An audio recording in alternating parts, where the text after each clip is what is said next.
Hello and welcome to this week's portrait painting video. In this week's video, we're going to give you the third and final addition to this painting called the Uplifting pose. And in last week's video, we created an underpainting just using raw umber and white. And before that, we created a transfer drawing. And if you want to see any of those videos, there will be a link given to you in the description box below, so you can scroll down and see those previous videos. But for this video, we're going to answer the question of mixing flesh tones, and in particular, how to mix flesh tones using a limited palette. So let's get to the video. Alright, so starting from the top left corner, my color palette is consisting of lead white, raw umber, Alizarin crimson, Venetian red, yellow ochre, sap green, ultramarine blue, and ivory black. And if at any point in this video you're curious as to what materials I'm using, you can go ahead and scroll down to the description box below, and I would have typed up the exact brands of the oil paints that I'm using, the panel, as well as the brushes that I'll be using for this demonstration. This palette would be considered by many to be a limited palette. So in this video, we're going to be talking about how to use a limited palette, such as this one, to create some beautiful flesh tones. Alright, so getting started here, we're going to be starting off with our Venetian red and our lead white. So lead white and Venetian red. Remember, lead white is a transparent white, which is perfect for portraiture because it allows you to use more of it. But if you want to use something like titanium or something that's different than lead white, then you can certainly do that as well. So now I introduced yellow ochre into the mixture to create a kind of earthy orange type color, and now I'm trying to raise the value of this color with the lead white. And so there are many other transparent whites that you can use that are not lead white. Gamblin makes a lead white replacement, and there's also zinc white that you can use that's also a little bit cheaper than trying to buy a lead white. And so the color combinations are starting off very simple. We're starting off with pretty much just Venetian red, yellow ochre, and lead white. But now that combination we're noticing is, of course, too chromatic, too pink, we're using the raw umber to neutralize the chroma of the Venetian red combination with the yellow ochre. And so now adding the raw umber into the flesh tone mixture brings down the saturation of that color, because as we know, the flesh tones aren't bright pink like you would get with Venetian red and yellow ochre. And so now let's go ahead and make our first a little dab of color onto the portrait. And so let's also talk about the layering process, because this is a more traditional approach to oil painting. And so what we're doing is we are building onto this underpainting. And I should mention that if you want to see the video on how this underpainting was created and how the transfer drawing, that is the drawing that was created before the underpainting, was constructed, I'm going to have links to both of those videos in the description box below. So if you want to see the previous videos on the basically the series of how this painting was developed, the previous videos are going to be linked in the description box below. We're starting off with the light most facing planes on the forehead. It's a good area to warm up, basically. I wouldn't want to start with something terribly difficult or more difficult in the beginning. I most likely wouldn't want to start with an eye, though I have done that after creating an underpainting. But in general, it's a little easier to try to observe the colors on the forehead at first. So again, those color combinations were not very difficult. Remember, starting off with the Venetian red, the lead white, and then adding the yellow ochre to create a kind of orangey mixture, and then neutralizing it with raw umber. So just those three colors alone can give you a very harmonious neutral flesh tone, neutral to warm flesh tone. Remember, the raw umber tends to kind of gray out the colors, but not quite as much as using, say, ivory black right away. So that's why we're modulating the values with just these three colors to begin with. Again, that is the Venetian red, the yellow ochre, and the lead white. So now we're introducing a little bit more of the raw umber to bring down the value of the color just a little bit. So right around here, the corner of the side of the forehead is going to be getting a little bit darker and a little bit less chromatic.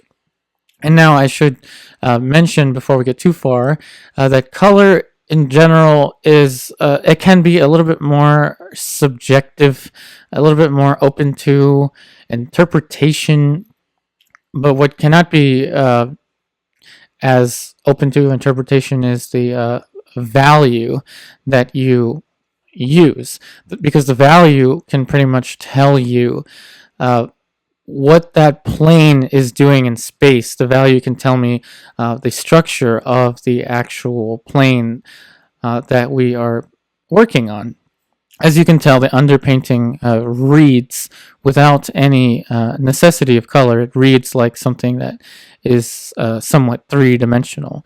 Now, color can do another thing. Color can describe, pretty much describe the characteristics of the light. And so now we're working our way down closer to the eyes. So notice that that value dropped down. And it's dropping down in accordance to the underpainting, basically. And so let's also talk about the opacity of the oil paint. And so in the underpainting, it went a little bit lighter and a little bit brighter in value in the lighter areas, so that we can apply a more transparent mixture of paint. Notice this area right now is exactly what we're talking about. So this plane right here on the forehead is perhaps the light, or the most facing to the light. So this plane is the lightmost facing plane. And so we're going to be using much more of a saturated and darker color into that area, but we're applying a semi-transparent layer of oil paint, which is pretty much glazing right onto the light value of the underpainting. So what that does is it creates a stained glass-like effect. Now the stained glass can be thought of, say, the sunlight shining behind the stained glass. That is analogous to the white and bright underpainting kind of shining beneath the darker, more chromatic color that we're putting on top of it. And as we go as we go darker, we're kind of just in the middle of the opacity. So right around this area here, we're not painting that thin, but we're not painting that thick either. And so we're not, so to speak, painting over the underpainting. So some argument would be, why make an underpainting if you're just going to paint over it in color? Well, we're not painting over it in color. We're building on top of it with color. That's the main difference. And so now we're going to be seeing close-ups of the palette as well as the painting. So now here's a completely different shot that you will have in this video. So now notice that we're utilizing the raw umber and a little bit of the sap green. I will also be making the photo reference on the top left corner a tad bit larger, so you can actually so you can see the colors with a little bit more clarity as we apply these mixtures. So remember, this mixture was pretty much just burnt umber, a little bit of alizarin crimson, I believe, and some of the sap green. Now, sap green and alizarin crimson, I feel like, are two colors that were meant for each other. So you'll see me switching back and forth between them quite often. But sap green is it's a nice, not terribly strong green that is pretty useful in bringing down the heat or the intensity of the warmer mixtures. And so these warmer mixtures that I'm talking about are probably, as you can see on the palette, are just a combination of the burnt umber and the Venetian red and the alizarin crimson. And so with a little bit of lead white into those mixtures, you can see how these transparent colors are starting to create a little bit of volume onto the eye. And so now again with the raw umber, raw umber is very useful for bringing down the value and bringing down the saturation of a color, but not quite as much as the ivory black. So get to know your palette, get to know the characteristics of each and every color that you use.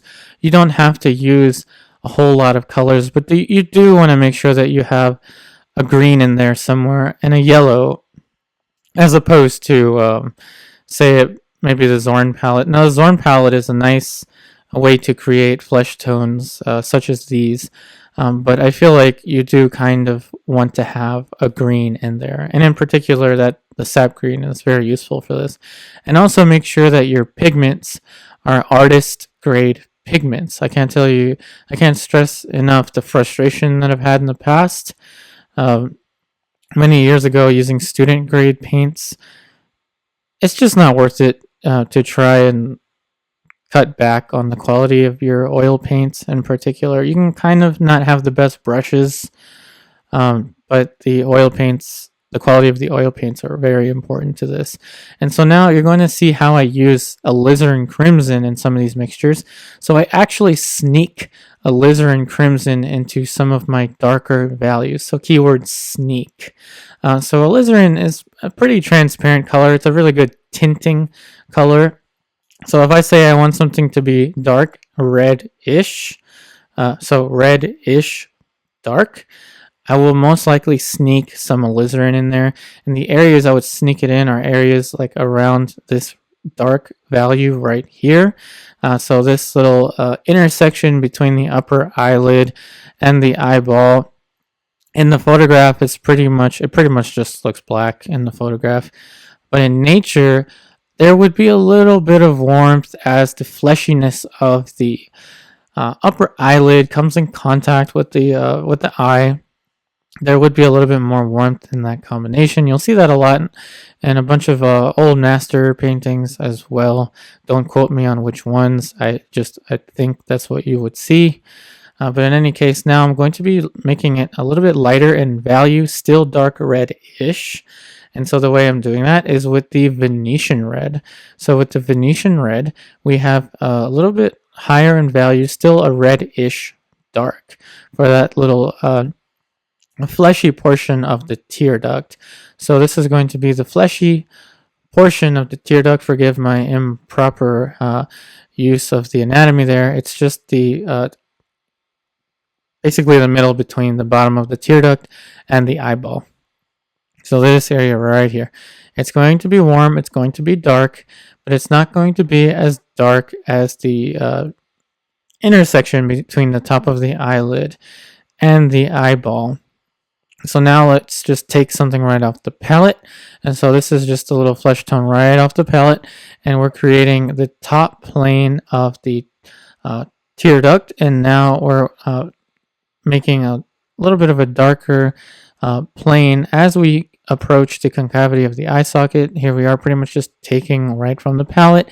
Again, these mixtures are primarily just the Venetian red, yellow ochre, lead white, and the raw umber. Those are pretty much the key players in these lighter flesh tone mixtures. And as you saw, going darker and warmer, it was the sap green with the ivory black. And so here we're going to add a little bit more raw umber, and we're going to try and push this form. So the concavity of the eye socket, this area right here, is turning away from the light quite rapidly, but the hue is not so terribly green. And so we're going to add just a little bit more of the, let's take this darker mixture here, the one that had the alizarin crimson and the ivory black. So again, alizarin crimson is a pretty good color to sneak into your darker values if you want to be sneaky with your colors. And so now we're going to be taking some of the raw umber and mixing it with the flesh tones that were already on the palette. So the reason that we're mixing across the values on the palette is to neutralize them. So again, combining the greens with the reds leads to a more neutralized, less saturated color mixtures. Again, I'll repeat myself. Mixing the greens with the reds on your palette will lead to some nicer and less bright, more neutral flesh tones. Not all the flesh tones on the face are going to be cadmium red, cadmium yellow, or dioxazine purple. They're actually going to be quite harmonious in nature. They're not going to be that bright unless, of course, you're using an extremely bright halogen light. But in this case, the photo reference was taken in natural light, so we're painting the effect of natural light, and natural light in general is a little bit cooler. In any case, we're working our way now with the lower eyelid. Notice how we're going across the colors on the palette, and we're pretty much just taking right from the palette, as you saw, to create these lighter planes.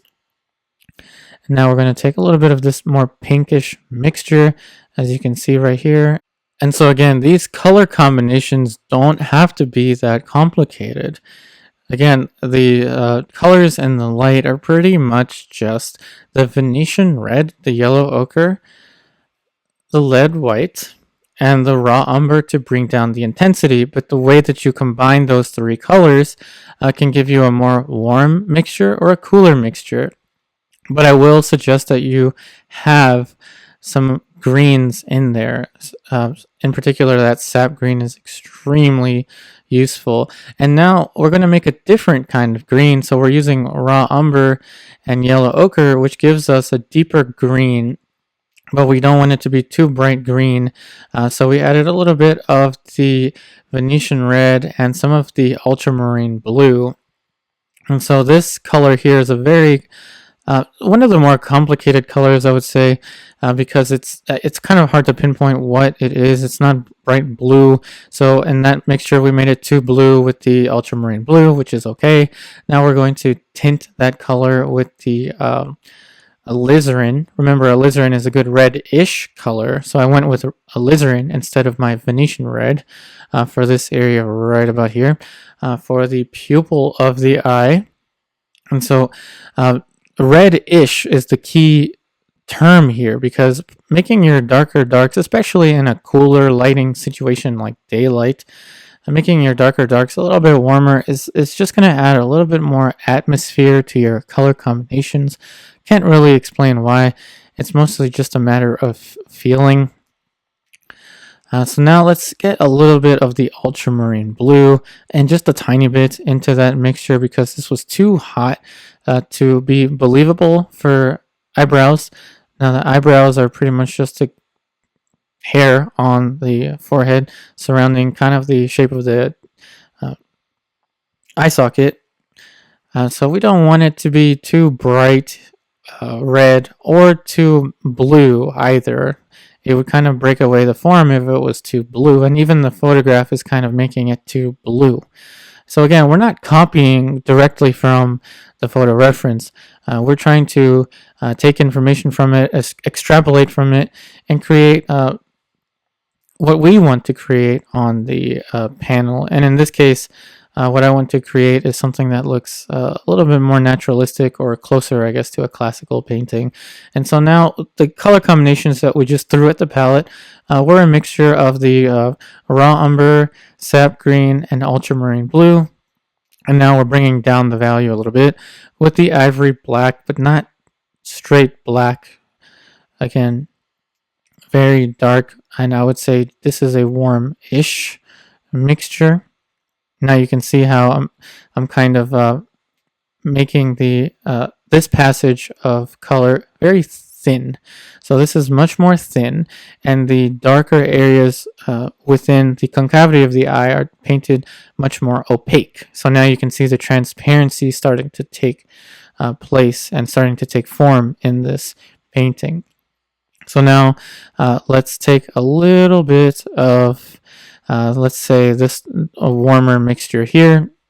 Now remember, that area of the palette is pretty much raw umber and Venetian red and yellow ochre. Not a very complicated color. So again, we're just working our way following the form. So this area right here is going to be the bottom of the glabella. So the glabella is the kind of the intersection between the two eye sockets, just above the nasal bone. And so this shape right here is pretty much the conjunction between the nasal bone and the middle of the two eye sockets, that value right there. And so it's going to give you kind of a turn in space. You'll see even on the photo reference that little plane change is quite evident. And in nature, it would probably be even less evident, because I think that the photo reference is probably making the contrast a little bit higher than it would be in nature. Just taking that into account. Now you can see that this area is less chromatic. So it's got a little bit more of the sap green and Venetian red mixtures in them. And so as you're watching this video, and maybe you've seen my previous videos, you're probably wondering why I'm using Venetian red as opposed to cadmium red. I just wanted to try it. That's it. That's my only explanation for it. I've seen a couple other people use Venetian red instead of cadmium red, and I thought I would just give it a try. And it's not really changing the color combinations that much.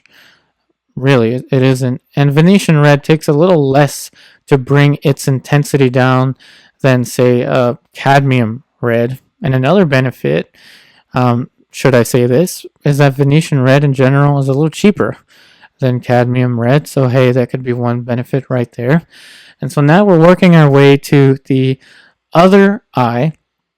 So the eye to the left of your screen, we're going to start to add in some of the halftones. And again, this is mainly a combination of the raw umber influenced by the other two colors that I was using, which are the Venetian red and the yellow ochre. And again, you're kind of seeing now very close up how the lead white is going to be helping us out. The lead white is a color that, or a white that we can use to build these colors without blasting the intensity of the color. Now that's not to play down titanium white. You can certainly do this with titanium white or zinc white, Gamblin's flake white replacement if you want to. I just really like using this lead white. And again, if you want to know exactly the materials or what the materials are, that will be given to you in the description, but I'll just tell you the lead white that I'm using is made by a brand called Rublev. Now, I'm not paid by anyone to advertise the paints. I'm just telling you I really like that lead white, even though it's a little bit more expensive. So now the color combinations that we added, so we basically just added the lighter plane of the nasal bone with the yellow ochre Venetian red-ish mixtures.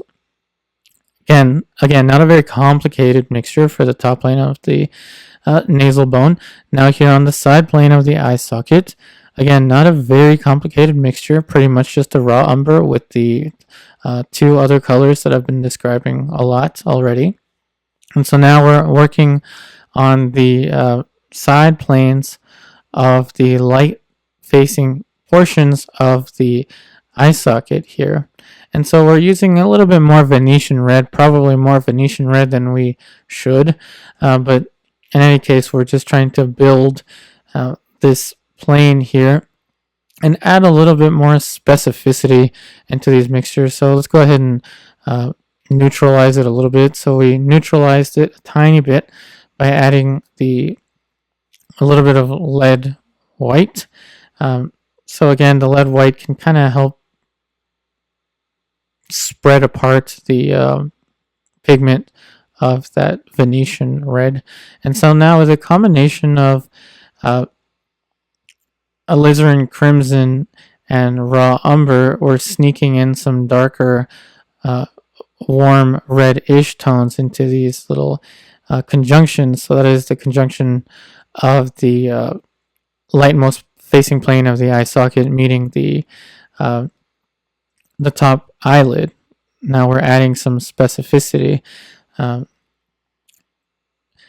this plane right here is going to be a little bit lighter as it approaches the side of the eye. Now you can really tell that you can still see some of the underpainting through underneath of the color. So again, we're not completely painting over top of the underpainting.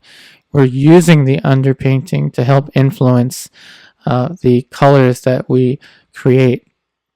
And so now with another halftone right here for this side of the bottom of the lower eyelid, we're going to start to gradate a little bit of the tone. And again, this color combination is nothing more elaborate than the Venetian red, yellow ochre, raw umber, and lead white.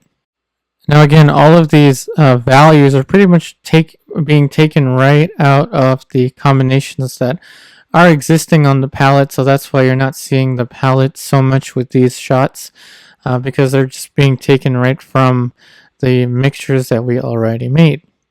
And so now another way you can look at color is to analyze one spot of color in relation to another spot of color. So I'll clarify myself. So that little plane right there that I painted, that I'm painting right here. So this lightmost facing plane, to me, is a little bit more on it's a little bit more pink-ish, I think. It's a little bit on the pinkish side in relation to, say, the darker halftones in between the upper eyelid and the light facing plane of the eye socket. That's a little bit more on the, I don't want to say red, but reddish side.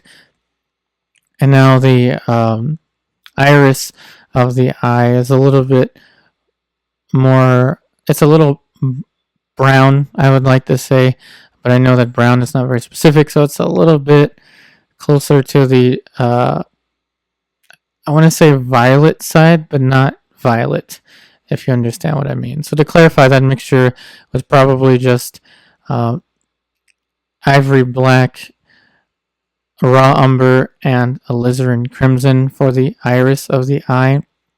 In any case, you can look at colors and particular spots of colors in relation to one another. That's one way to look at it. Another way to think about it, however, is what is the local color of the model? So the local color was something we kind of addressed in the beginning with those combinations of, again, the Venetian red, the lead white, and then adding the yellow ochre into it, and then maybe a little bit more lead white, and then the raw umber to bring down the saturation. That was actually helping us create a local color. So a local color is the color that the skin is without the influence of the light. Now, under the influence of the light, the local colors may appear a little bit different. And so that's how we have, say, those red-ish colors that were sneaking in the concavity of the eye socket. That is because of the influence of the daylight. So again, a cooler light source kind of leads to a warmer halftone or a warmer shadow. And I will say kind of, because that's not always the case. If you have, say, reflective objects in the environment, say in something reflecting like a bright green or something, but we don't have that in this image. So again, those are just ways that you can think about the colors as well. And to thin out the paint, you might want to use some type of medium as opposed to just using mineral spirits. Alright, so flesh tones. We're using a raw umber, Venetian red, so just raw umber and Venetian red right now, and now we're going closer to the orangey side. So we added the yellow ochre, and now we're adding the lead white. You can see that the lead white, we can use a fair amount of it without blasting out the warmth. So let's just test out that color. See, that was way too pink. So now we're going to adjust it, and we're going to be making it less bright by introducing the sap green into that mixture. Now let's try it out again, and I think that's about right. Maybe it needs to be a little bit more neutral. So how do you neutralize other than sap green? You can use white and raw umber to neutralize as well. You don't always have to use sap green. So now we've neutralized with white and raw umber. And so now we're going to start to create this little form of the bulb of the nose. So we're going to be utilizing some of these color combinations that are already existing on the palette to modulate the values as we create this form. Again, these value arrangements are based on the planes, and the planes were discussed in the underpainting. So if you want to hear more about the planes used in creating the structure of the form, I have a link in the description below for you if you want to watch how the underpainting was created. Because in this video, we're focusing on the color. So again, the nose is a little bit warmer in general. Now we're going to be using some of the actually the raw umber and white. Notice the grays on the side of the palette. That's pretty much just raw umber and white. So we're using raw umber and white to neutralize a little bit for the nose, the topmost facing plane of the nose. Notice how we're going right back into the raw umber. So again, I will repeat myself with these mixtures. I'm using raw umber and white to neutralize the pinkish colors. The pinkish colors are a mixture of Venetian red, yellow ochre, and lead white. So now you see how they are intertwining with one another to create these warmer flesh tones. And I get the question a lot, how do I work with warm colors in comparison to cool colors? Warm colors, cool colors, cool colors, warm colors. Well, don't think so much. I wouldn't think so much about warm color, cool color. I would think about the hue. Think about the hue. Don't think too much about the temperature of the color, because you can have a very broad variety of neutral colors that aren't really, say, warm colors or cool colors. And so, kind of on the contrary to what I was just telling you, in natural light, the warm colors, as you're seeing, are very evident in the flesh tones. So of course, depending on the model and the environment, the cooler colors are kind of in the halftones as we approach the shadow. So let's talk about why the cooler, more neutral colors are in the halftones, such as this area right here. And that is because it's facing the light a little bit less, so it is interacting with the light a little bit less, if that makes sense. It's facing the light less, it's interacting, therefore it's interacting with the light a little bit less. So that is why it's not as bright in the halftones. That is, it's not as warm in the halftones as it is in the lightermost facing planes. Now that is in general. That is just me trying to answer many questions that I've had in regards to warm colors, cool colors. So here we have a little bit of light surrounding the corner of the wing of the nose. So this is just a dry brush, actually. I'm just erasing a little bit of that mixture that I put on there. And again, that's another advantage to working with a monochromatic underpainting. You can just wipe it off if you don't like the color that you used, and the painting will be fine, as long as it's dry, of course. And so now the bottom of the wing of the nose, this area right here, speaking of warm and cool, I'm pushing it warmer. Now, why am I pushing this area a little bit warmer? I'm pushing it a little bit warmer because we're in the influence of natural light. So I'm pushing it a little bit warmer perhaps than I see it on the photo reference. You can look at the photo reference. I'm pushing that cast shadow. So this is called a cast shadow. It's a shadow being casted onto the face by the light facing the nose. So a better way to say that is this is the shadow being casted by the nose. And you can see I'm sneaking in a little bit of alizarin crimson, but perhaps too much. So I'm just going to take some of it and actually just push it up towards the bottom of the wing of the nose again with a dry brush. So again, lighter colors, or sorry, cooler light sources tend to give you warmer shadows. Now the key word is tend to, not always the case. But in this case, I'm making this shadow a little bit warmer. So now we painted in a darker value for the wing, or sorry, the nostril. And the nostril can also describe the outline of the wing of the nose.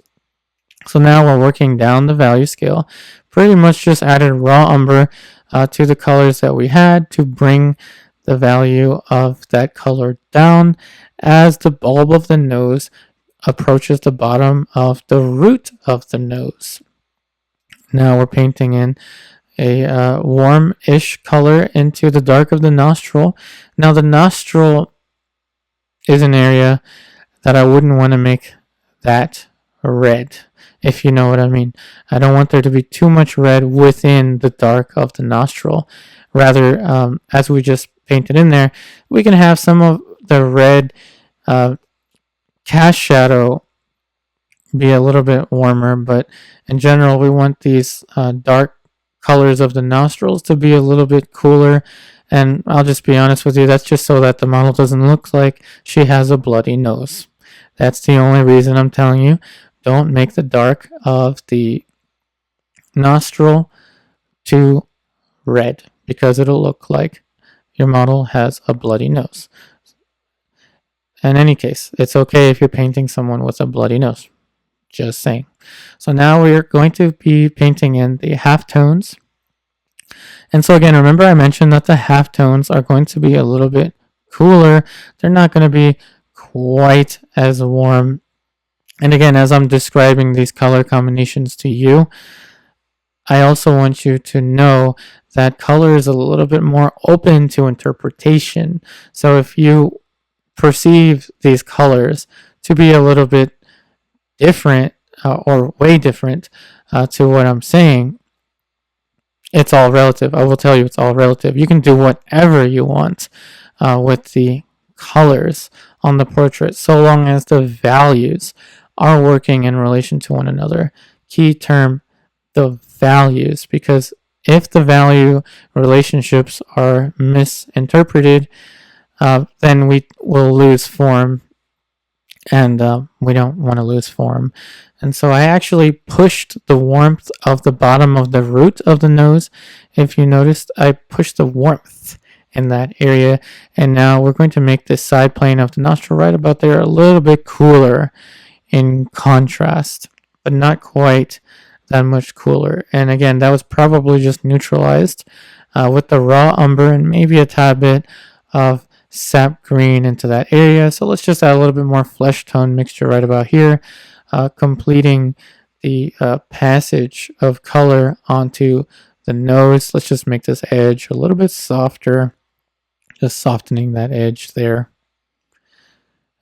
And now just a little highlight, just adding in a tiny little bit of highlight. So back to the close-ups of the palette. So we're using raw umber, lead white, on top of the pinkish mixtures that we already had. We added in a tad bit of the Venetian red into that mixture. Now let's make it a little bit more pink, and this is going to be for the lightmost facing plane of the cheek to the left of your screen.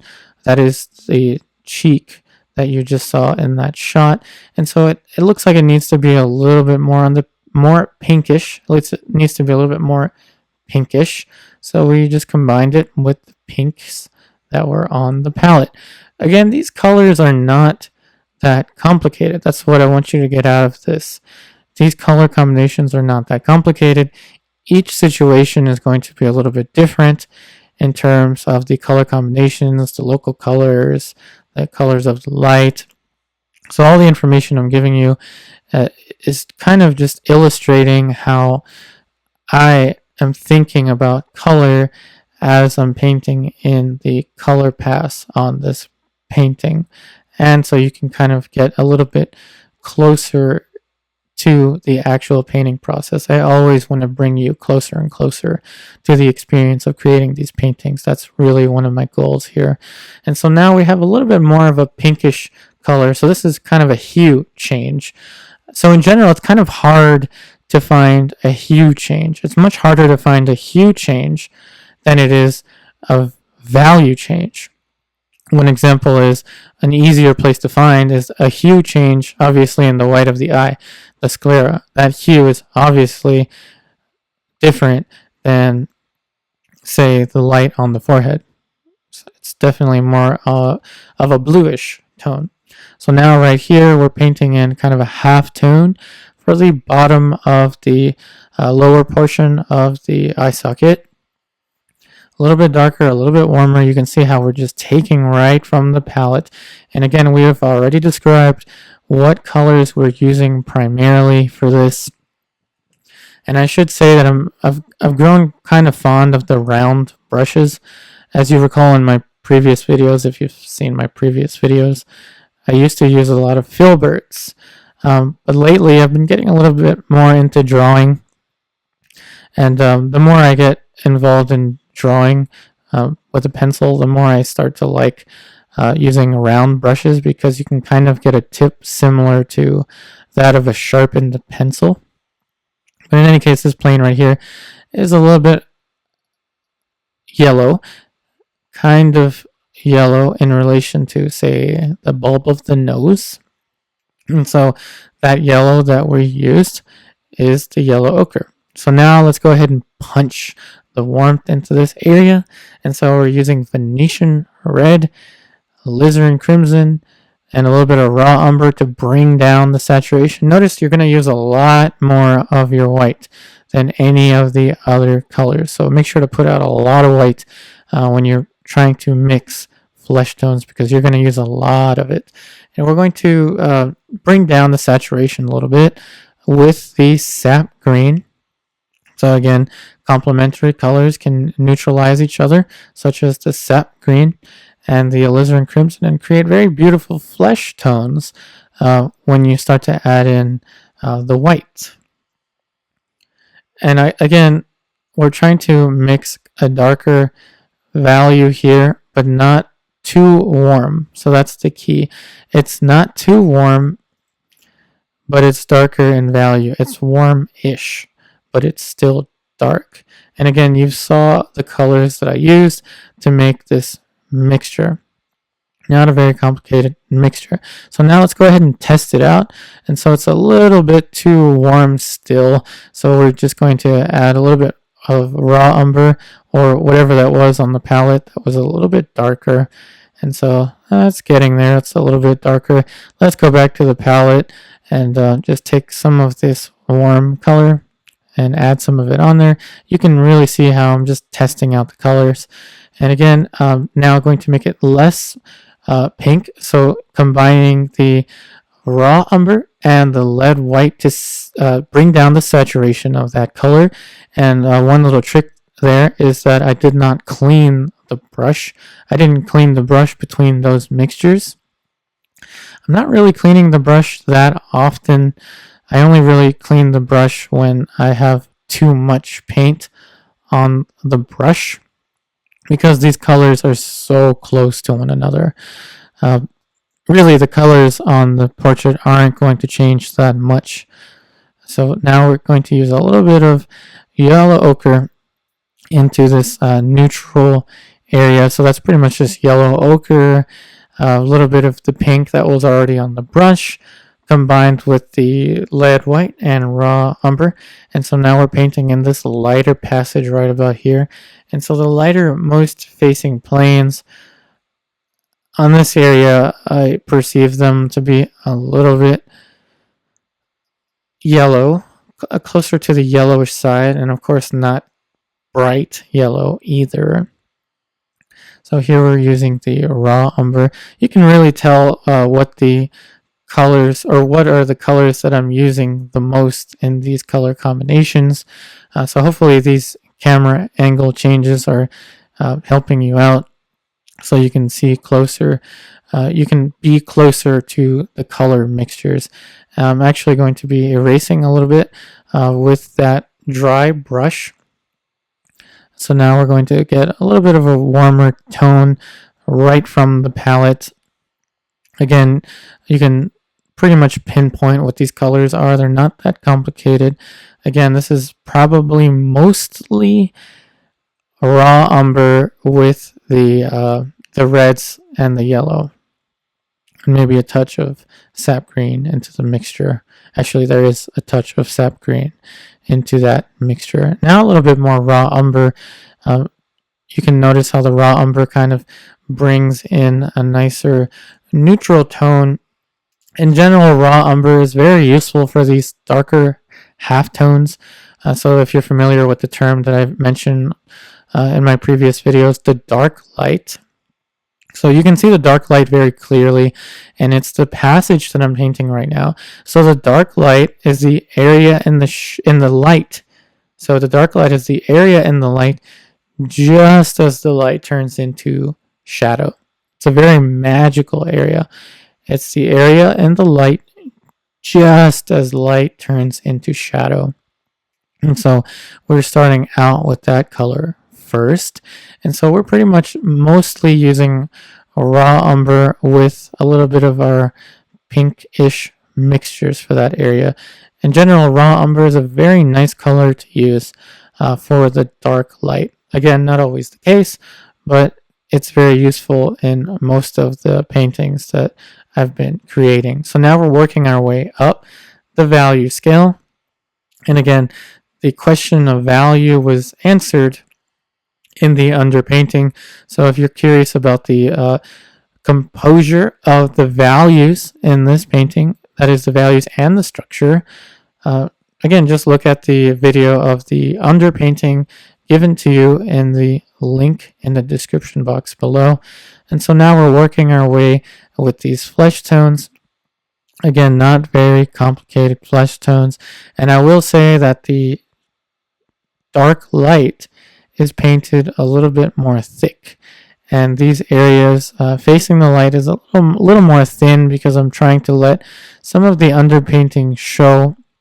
And again, the way I'm thinning out the paint is by using my painting medium, which is Neo-Megilp.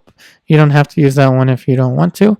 And if you didn't understand what I said, the medium that I'm using will be typed up for you in the description box below. So if you want to know what medium I'm using to thin out my paint, it will be typed up for you and clear and simple to understand. And so now we're painting in a lighter plane. And again, this lighter plane, I perceive it to be a little closer to the yellowish side.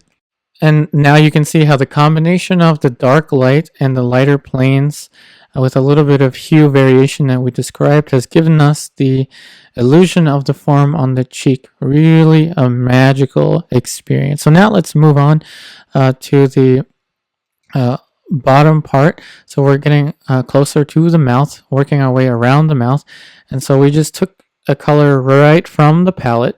And again, we're painting fairly thin in the lighter areas just to let the underpainting show through.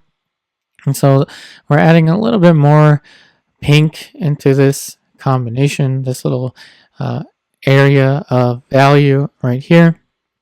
So a little bit more chroma. I perceive there to be a little bit more chroma in that area. So again, taking right off the palette, these color mixtures shouldn't be that complicated. So again, combining the sap green with the pinkish colors is giving us a nice little neutral ground. Almost looks like a gold-ish kind of color as we start to paint in this plane. And this plane is the side of the muzzle of the mouth. So it's the side of the orbicularis oris, the orbicularis oris of the mouth, encompassing the volume of the mouth. And again, all of the structural stuff is given to you in the video of the underpainting. We are only focusing on the flesh tone mixtures. And so now these lighter facing planes here are going to be, I perceive them to be a little bit closer to the yellowish side, but not quite that saturated. So the saturation of the yellow ochre might be a little bit too much. And so now we're going to be pushing in a darker shape for the philtrum. So again, this little shape here, that little teardrop looking shape that you know of in between the top of the upper lip and the root of the nose is known as the philtrum. So now to combat the saturation of the yellow that we had, now we added a little bit more raw umber mixed with the white. So again, raw umber and white to neutralize the yellow. Still kind of yellowish, but it's a little closer to, say, a greenish pink mixture. And that's why I say color is kind of open to interpretation, because you can really make the colors whatever you want, so long as the value relationships are working in agreement to one another. So now let's take a little bit of raw umber into this mixture here of the pinkish grays. So the pinkish grays are going to be what we're going to use for the side of the orbicularis oris, or the side of this little plane right here. So this plane right here is a little bit darker because it's facing the light a little bit less. So we just added a tiny bit more raw umber, and that was just raw umber to make that color a little bit darker and a little bit less saturated. As we roll away from the light, our colors should, in theory, become less saturated. Now, the term saturation, again, that just means bright. Like imagine a stop sign is much more of a saturated red than, say, an apple. It's just more saturated, more bright. And so as we move away from the light, areas of color become less saturated. As we move closer to the light, it becomes a little bit more saturated. So now this color combination is going to be lead, white, raw umber to create a nice little neutral gray, and we're mixing right onto the pink, right onto the pinkish tones. And there you have it, a very simple plane change and a very simple color change between the top plane of the orbicularis oris and the side plane. So that is the top of the philtrum as it rolls across the side of the mouth.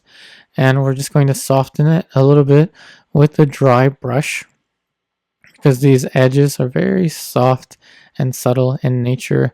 And so now, with a combination of the alizarin crimson and the ivory black on top of the warmer dark mixtures we had on the palette, we're going to start to paint in the dark shapes for the mouth. And again, this is not straight up ivory black. It is tinted with the alizarin crimson. So that is why if you're going to use a limited palette, I would suggest having alizarin crimson in there, because it allows you to sneak in some warmth just by the very nature of alizarin crimson or alizarin permanent. You can sneak warmth into your darker values, and it's a very useful trait to have, a very useful characteristic to have, especially for the lips. The connection between the lips are usually a little bit warmer. And so now moving on to the other colors of the lips, you can see now we're just taking the pink right off of the palette. And so this was pretty much just a combination of the Venetian red with the raw umber and perhaps a tiny bit of the yellow ochre, and not much more than that. And we are pushing the warmth of the colors of the lips a little bit more than what you see in the photo reference. And again, you can do whatever you want with the colors so long as the value relationships are working in relation to one another. So now we're going to be making the value a little bit lighter as we approach the topmost facing planes of the upper lip. So that is, say, this plane right about here. And so we did neutralize it a little bit with the raw umber and white. So now let's get into a little bit of a darker mixture and less warm. So a little bit cooler in this little section here. And again, remember, you can do whatever you want with the color so long as the value relationships work in relation to one another.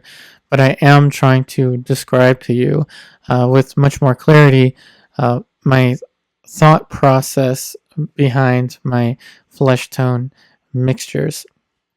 So now with the lower lip, we're going to start off with the dark. And so again, we neutralized the warmth of the color that was on the brush with a little bit of sap green and raw umber.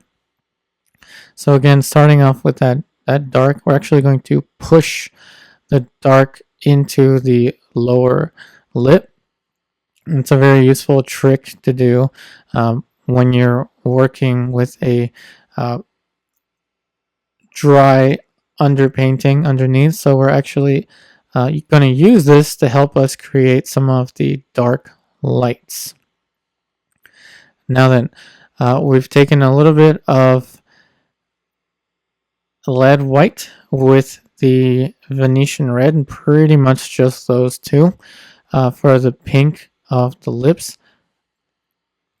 The lips are a little bit more saturated, perhaps the most saturated red on the face exists on the lips.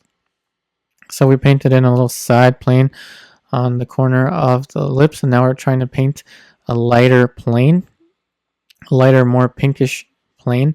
So I did clean my brush in between the dark of the lower lip and the light on the upper lip. And again, I just clean the brush with odorless mineral spirits and paper towel, and always making sure that there's not too much mineral spirits.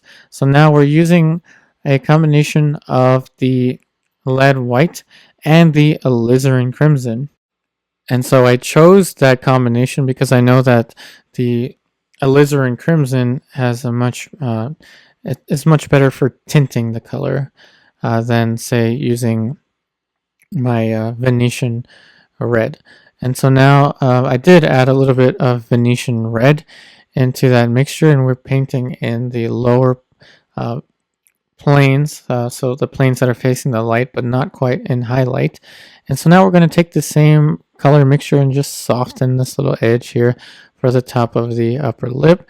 And we're going to take the dry brush and just soften these little connections for the side of the lips a little bit more, just to make it appear like it's turning into the structure of the mouth. So now we're going to take a little neutral color from the palette, and we're just going to sharpen the edge on the corner of the side of the mouth. Again, the edge work is going to be kind of important, softening areas that recede away from the light, sharpening the ones that are approaching the light, or sharpening the boundaries of forms that you want to add emphasis to. So that is, I just sharpened the edge on the corner of the mouth because I want the mouth to appear closer to you. That's the only reason that I made the edge sharper, and this edge here on the bottom a little bit softer. And so remember, we have a working palette, so that means we're using the mixtures on the palette to mix on top of and to build on top of. So we just took what was already on the palette and just tinted it with a little bit more warmth. And now we have started the top plane of the chin. So again, this area, it's a little less opaque. It's not very opaque. I would say that the lips were a little bit more opaque. And now we've added a little bit of raw umber and a little bit of warmth into it. Again, just taking the warmer colors from the palette to create the side plane of the chin. Still trying to keep the edges a little bit soft. If you noticed, we are kind of keeping these edges closer to the softer side. That being said, now we're putting in a nice chiseled plane change right here for the side of the orbicularis, oris. So that is the side of the structures containing the mouth. Notice this area right here is getting darker, and that is because it's approaching the shadow. So this is going to be the area of the dark light. Remember, the dark light is the area in the light just as you approach the shadow. And it's a very magical value in terms of creating the illusion of form. And so now we're pretty much just spreading a tone of color onto the side of the mouth. Not a very difficult color mixture there. Now we're going to be making a little bit of a light, so a little less chromatic. I see this a little less bright. So we used very little Venetian red into this area. A tiny bit more of the say alizarin.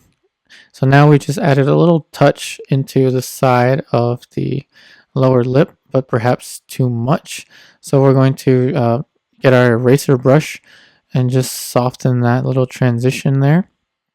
So using a tiny bit of the raw umber, we're going to try and soften this edge here on the bottom of the chin. In particular, the edges surrounding the corners of the features should be a little bit softer. So that is the edges surrounding the corners of the mouth should be a little bit softer. And so now this plane right here is facing the light a little bit more than, say, the side plane directly above the top of the mouth. So this area is a little bit lighter, but not that much lighter. And again, the color combination is not complicated. It's nothing more than the colors that we described to you before. Now just going to soften this little area here for the dark light. And now we're going to move on to the shadow. So the shadow, as you can see, is a combination of the raw umber, the Venetian red, the sap green, and the yellow ochre. Now the shadow is a little bit tricky because it's warm, but it's not quite that warm. How do you get something that's warm and not quite that warm without losing the integrity of the color? And that is by understanding the way that your colors work with one another. So that is, I use the alizarin crimson to tint the combinations a little bit warmer, but I used raw umber to bring the value down without making it overly gray. And then I used the sap green to combat the brightness of the Venetian red. And so now we're taking right off the palette to create the dark light. Notice now this dark light is going to add the illusion of the form, or the illusion of the plane of the cheek, wrapping around the side plane of the face as we approach the form's shadow of the side of the face. Notice how very quickly, with the little movement of the brush, we have now created the illusion of the cheek turning around the side of the face. Really doesn't take much. After you've completed your underpainting, it really doesn't take much to create the illusion of form with the colors. That's a great advantage to the underpainting.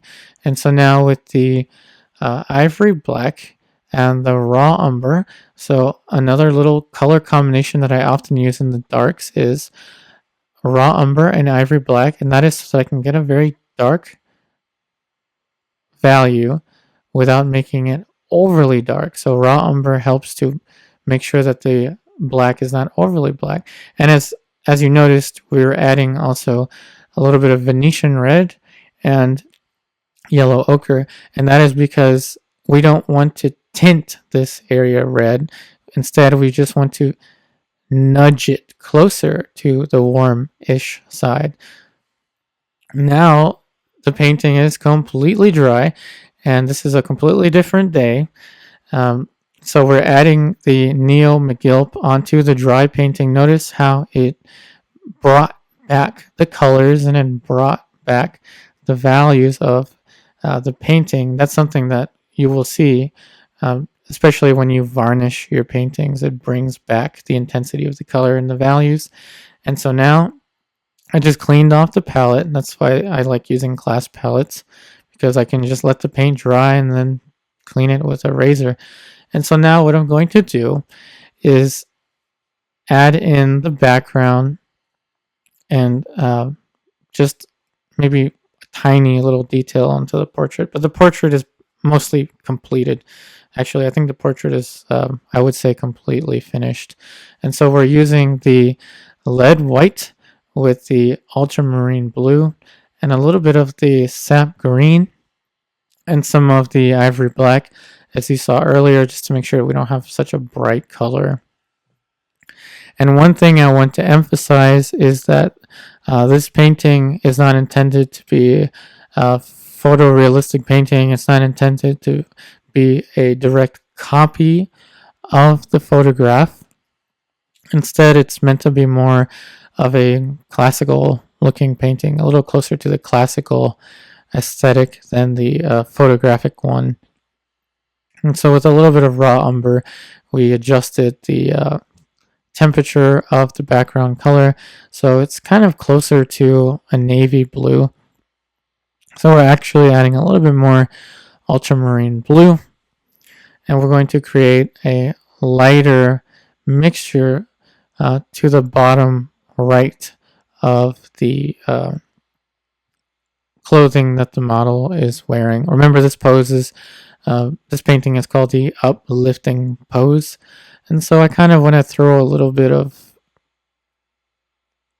air into the background, make it feel a little bit more like she is existing in space and like in a real place. And so that's why I'm going to be adding in some value changes into the background.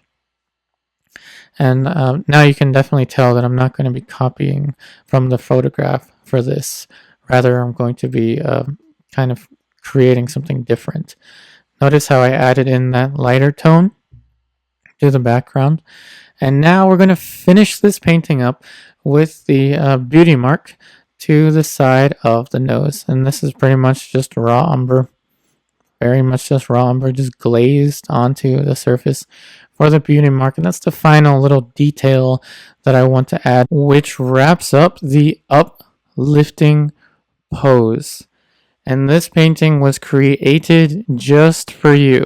I really want you to learn as much as you can, and at the same time I want you to join me along the journey involved in portrait painting. And so again, I wish you the best in all of your artwork, and I'll see you next time.